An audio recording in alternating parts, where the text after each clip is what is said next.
Good evening मेरे प्यारे छात्रों। आज फिर मैं आपके लिए एक वीडियो लेके आया हूँ जो बहुत अच्छी वीडियो है, जिसमें मैं एक स्टोरी आपको समझाऊंगा। और ये स्टोरी अधिकांशतः यूपी बोर्ड के एग्जामों में पूछी जाती है, तो इस स्टोरी को मैं आपको अच्छे से समझाऊंगा। ठीक है, एक स्टोरी मैंने पहले भी समझाई थी, तो अगर किसी बच्चे ने, किसी स्टूडेंट ने वो स्टोरी अगर ना देखी हो तो सबसे पहले जाके उस स्टोरी को आप देख लीजिए, क्योंकि उस स्टोरी में मैंने स्टोरी तो एक समझाई थी, लेकिन मैंने बताया था कि इस स्टोरी में पंचुएशन का नियम कैसे प्रयोग करते हैं। तो अगर आप एकदम एक्यूरेट, एकदम ठीक ठीक यूपी बोर्ड में जाके स्टोरी आप एग्जाम में लिखते हैं, लेकिन उसमें पंचुएशन का ध्यान भूल जाते हैं अगर आप, तो क्या होगा, आपके मार्क्स कट जाएंगे। ठीक है, क्योंकि जो टीचर चेक करते हैं ना, वो पंचुएशन पे ध्यान देते हैं, तो इसीलिए आपको भी ध्यान देना चाहिए। तो पंचुएशन मार्क कैसे यूज करने, कैसे स्टोरी में हम इन्हें फॉलो करें, तो ये सभी बातें हम पहली वीडियो में मैं बता चुका हूँ। तो आपके लिए एक सलाह देता हूँ कि अगर आपने वो वीडियो न देखी हो तो सबसे पहले उस वीडियो को वॉच कर लें। ठीक है, चलिए आज इस वीडियो में हम बात करने वाले हैं इस स्टोरी के, और इस स्टोरी में क्या क्या टॉपिक्स रखे गए एक बार वो देखते हैं। इस स्टोरी में यानी जो सेंटेंस आने वाले हैं वो बेस्ड ऑन होंगे हमारे यूज ऑफ हैज हैव। पता है यूज ऑफ हैज हैव कौन से वाले यूज ऑफ हैज हैव, यानी कि आपने देखा होगा हैज हैव का प्रयोग प्रेजेंट परफेक्ट टेंस में भी करते हैं, लेकिन एक यूज ऑफ हैज हैव भी होते हैं।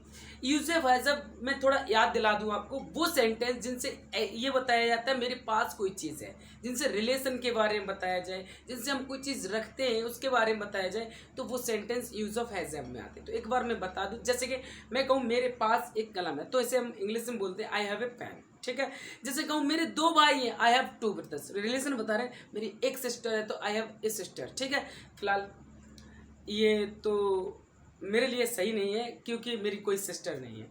और रक्षाबंधन वगैरह, आज रक्षाबंधन का त्यौहार था तो देख रहे हैं मैंने भी राखी बांधी है, तो फिलहाल रियल सिस्टर कोई नहीं है, लेकिन वैसे तो बहुत ज़्यादा सिस्टर हैं। ठीक है, तो लोग करते हैं, तो जैसे कि कहूँ मेरी एक सिस्टर है तो करते हैं आई हैव ए सिस्टर। ठीक है, तो इस प्रकार जैसे कि हम कहते हैं एक किसान के दो पुत्र थे तो कर देंगे a farmer had two sons, तो उस वाले हैज हैव की हम बात कर रहे हैं। अच्छा, अभी इसमें उसके बाद और कौन से सेंटेंस आएंगे, इसमें वर्ब टू बी से सेंटेंस आएंगे, और वर्ब टू बी तो मैं आपको पढ़ा ही चुका हूँ ना। तो वर्ब टू बी में अगर कोई प्रॉब्लम होती है तो एक बार जाइए और उन्हें जाके देख लीजिएगा।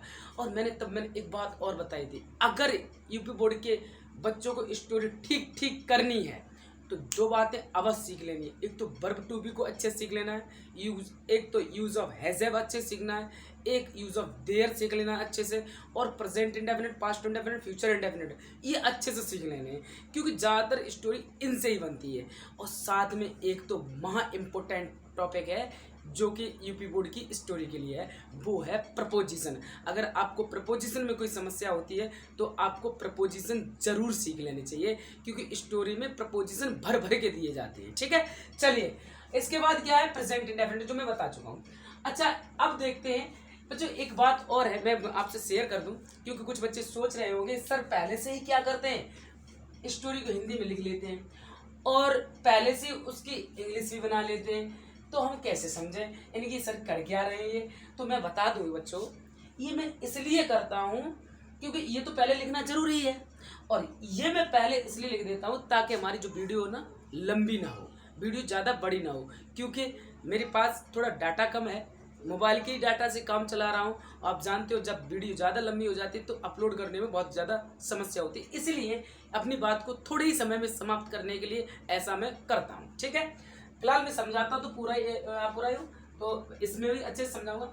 चलिए एक एक सेंटेंस हम करके देख लेते हैं। ठीक है, तो मैंने जैसे कहा, मैंने बताया है कि जब कोई सेंटेंस स्टार्ट होता है, कोई भी सेंटेंस स्टार्ट होता है तो उसका पहला जो लेटर होता है वो कैपिटल बनता है। ठीक है, इस बात को भी ध्यान रखें।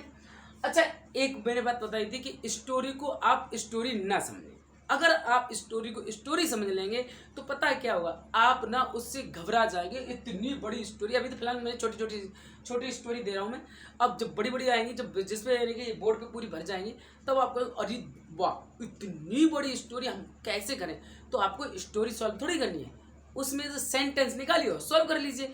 एक एक सेंटेंस सॉल्व कर दीजिए। स्टोरी को आप सेंटेंस में कन्वर्ट करें। ऐसे समझिए कि काफ़ी सेंटेंस एक साथ रख दिए हैं, उन सेंटेंसों को एक को निकालना है, उसे सॉल्व कर लेना है, उसके बाद फुल स्टॉप लगाना है, उसके बाद दूसरा निकालना है, वो सॉल्व कर लेना है। इस तरीके से करेंगे तो स्टोरी आसान तरीके से सॉल्व हो जाएगी। जी हाँ, किसी बच्चों को भी प्रपोजिशन में प्रॉब्लम है तो कोई बात नहीं, थोड़ा इंतजार कर लीजिए। मैं प्रपोजिशन की वीडियो शीघ्र ही बनाने वाला हूँ और प्रपोजिशन स्टोरी के लिए बहुत इंपॉर्टेंट होते हैं। चलिए देखिए, यहाँ पे एक सेंटेंस हमें सबसे पहले, मैं स्टोरी को सेंटेंस में तोड़ रहा हूँ। देखो क्या है सेंटेंस, यहाँ पे दे रखा है मेरे पास एक कुत्ता है। तो देखिए यहाँ से ये सेंटेंस स्टार्ट हुआ, यहाँ से स्टार्ट हुआ और हिंदी में इसे कहते हैं पूर्वाग्रह। तो यहीं पे सेंटेंस खत्म हो गया। तो सबसे पहले पूरी स्टोरी नहीं देखनी है, सबसे पहले ये लिखना है मेरे पास एक कुत्ता है। तो मेरे पास मतलब I have a dog. Sentence हमारा समाप्त हो गया। तो हमने क्या लगा दिया, फुल स्टॉप लगा दिया। करेक्ट। अच्छा एक बात मैं और बता दूं, उसका नाम डायमंड है। उसका की मीनिंग यहाँ पे हिज भी लिख देते हैं और इट्स भी लिख देते हैं। देखो हिज लिख देते हैं तो हम क्या है कि हम पर्सोनिफिकेशन मान लेते हैं। एक नियम है इंग्लिश में कि इंसानों के लिए हम ही व सी का प्रयोग करते हैं। अगर मेल है, सिंगुलर मेल है तो हम करते हैं ही का प्रयोग, और सिंगुलर फीमेल है तो हम सी का प्रयोग करते हैं। बल्कि अन्य सभी के लिए, वस्तुओं के लिए, पेड़ पौधों के लिए, जंतु जानवरों के लिए, पक्षियों के लिए, सबके लिए इट की व्यवस्था की गई है।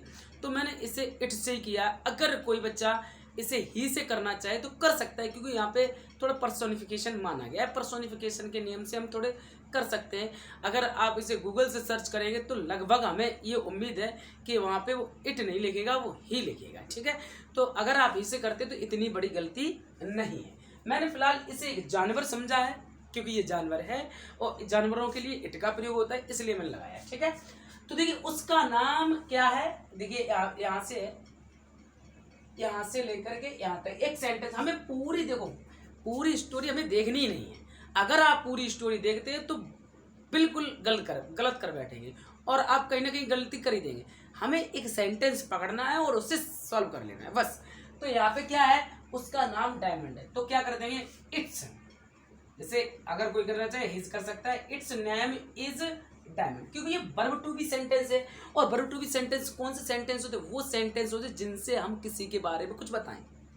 जैसे कि मैं कहूँ मोहित एक अच्छा लड़का है, तो मोहित के बारे में तो बता रहा हूँ।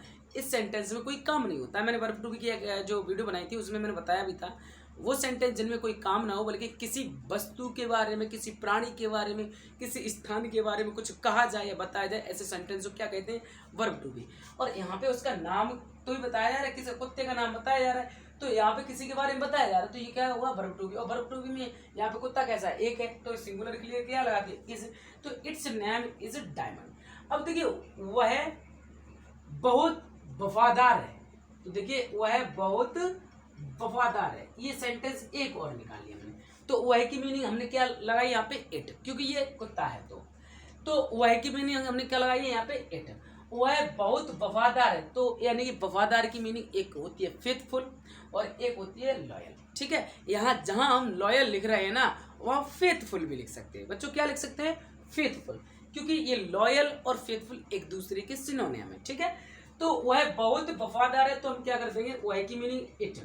It is very loyal. Is क्यों लगाया, क्योंकि यहाँ पे इज एक वर्ब टू बी है कि उसके बारे में तो बता रहे। जब किसी के बारे में कुछ कहें तो ऐसे सेंटेंस कौन से होते हैं, वर्ब टू बी। तो वह बहुत वफादार है, तो कर दें it is very loyal. Sentence देखो यहाँ पे खत्म, तो यहाँ पे हमने क्या लगा दिया, फुल स्टॉप। अब नया सेंटेंस उठाते हैं। आइए कहाँ है नया सेंटेंस हमारा, वह बहुत तेज दौड़ता है। देखो ये नया सेंटेंस हमें मिल गया है। तो वह के लिए मैं तो यहाँ पे इट ही यूज करूँगा। किसी ने अगर पहली बार इसे क्या यूज कर लिया ही, तो उसे ही हमेशा यूज करना पड़ेगा। तो कैसे, वह बहुत तेज दौड़ता है, वह दौड़ता है तो वह की मीनिंग क्या लगाई, इट। और दौड़ता है तो रन्स, और बहुत तेज की मीनिंग क्या लगा दी हमने, वेरी फास्ट। बच्चों बताओ, दिल से बताओ, यहाँ तक कोई समस्या? अगर आपको कोई समस्या महसूस हो रही है तो कमेंट बॉक्स आपके लिए है, उसमें वो समस्या डालिएगा, मैं सॉल्व करूंगा। ठीक है, नेक्स्ट देखते हैं क्या है। इसके बाद एक कॉम्प्लेक्स सेंटेंस यहाँ पे दे रखा है। देखो कॉम्प्लेक्स सेंटेंस क्या होता है, वो सेंटेंस जिसमें दो क्लॉज पाए जाते हैं, एक तो प्रिंसिपल क्लॉज होता है और एक सबऑर्डिनेट क्लॉज होता है। ठीक है, तो यहाँ पे देखिए, यहाँ से स्टार्ट हुआ जब वह मुझे देखता है। देखो यहाँ से स्टार्ट हो रहा है, देखो ये तो यहाँ खत्म हुआ जब वह मुझे देखता है। कहाँ से स्टार्ट हुआ, जब वह मुझे, अभी देखो अंत नहीं मिला, कॉमा मिल गया। एक तो देखो वह मुझे देखता है, एक सेंटेंस ये हो गया, एक क्लॉज ये हो गया, और दूसरा क्लॉज देखो एक और मिलना स्टार्ट हुआ, वह पूछ हिलाने लगता, अब जाके यहाँ पे एंड हुआ है। ये भी कह सकते हैं इसमें दो दो सेंटेंस थे। ठीक है, तो इसे कॉम्प्लेक्स कहें। तो जब वह मुझे देखता है तो क्या करते हैं, जब की मीनिंग क्या बनाएंगे हम, वैन। क्या बनाएंगे, when. When it sees me, जैसा कॉमा इसमें लगा था वैसा कॉमा यहाँ लगा। वह क्या करता है, पूछ हिलाने लगता है। तो ही नहीं, इट स्टार्ट, कहाँ हम गलत बोल रहे हैं कुछ, यहाँ पे कुछ तो गलत हुआ है। It starts wave its tail करो यार, it start wave its tail. थोड़ी वीडियो रोकते हैं, यहाँ पे गलत हो गया। चलिए मैंने यहाँ पे थोड़ा करेक्शन कर दिया है, वो पहले देख नहीं पाया इसलिए प्रॉब्लम आ गई थी। अब देखिएगा क्या लिख रखा है, वह पूछ लाने लगता है, तो वह की मीनिंग मैंने लाई इट बिगिंस। एक बार मैंने यहाँ पे छोटा फॉन्ट यूज किया है क्योंकि यहाँ पे एडिट करनी थी, तो यहाँ छोटा फॉन्ट यूज किया है, तो एक बार मैं बोल देता हूँ, ध्यान से सुनिएगा। It begins to wave means होता है हिलाना, द टेल। अपनी वो पूछ यानी वो क्या करने लगता है, पूछ हिलाने लगता है। नेक्स्ट देखिए क्या है, आगे हमारा एक और सेंटेंस हमें खोजना है। यहाँ पे सेंटेंस दे रखा है, वह अजनबी व्यक्तियों को देखकर भौंकता है। तो देखिए यहाँ से स्टार्ट सेंटेंस हुआ, देखो चले जाइए कहाँ तक है ये सेंटेंस, यहाँ तक है।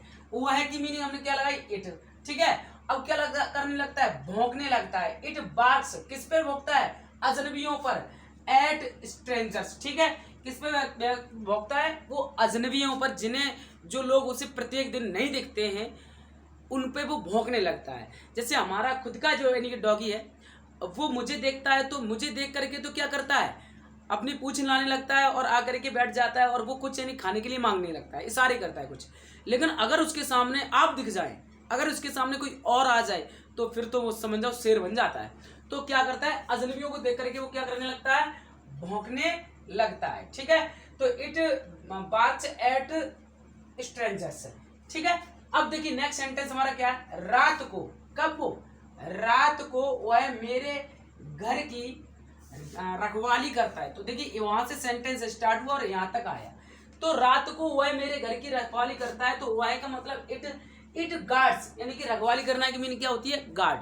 तो गार्ड में हम लगा देंगे एस, क्योंकि ये प्रेजेंट इंडेफिनिट है। इट गार्ड्स किसकी रखवाली करता है, मेरे घर की कर देंगे, इट गार्ड्स माई हाउस। यहाँ पे डबल बार माई लिख दिया था। इट गार्ड्स माई हाउस, कब रखवाली करता है, एट नाइट। ठीक है, यहाँ तक हमारा सेंटेंस खत्म हुआ। It guards my house at night, it guards my house at night. अब देखते हैं नेक्स्ट सेंटेंस, और हमें देखना है। और नेक्स्ट सेंटेंस ये है, अच्छा कुत्ता मनुष्य का वफादार साथी होता है।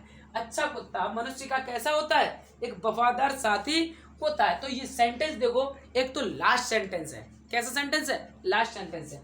तो क्या कर रहा है, अच्छा कुत्ता की मीनिंग क्या हो जाएगी, ए गुड डॉग।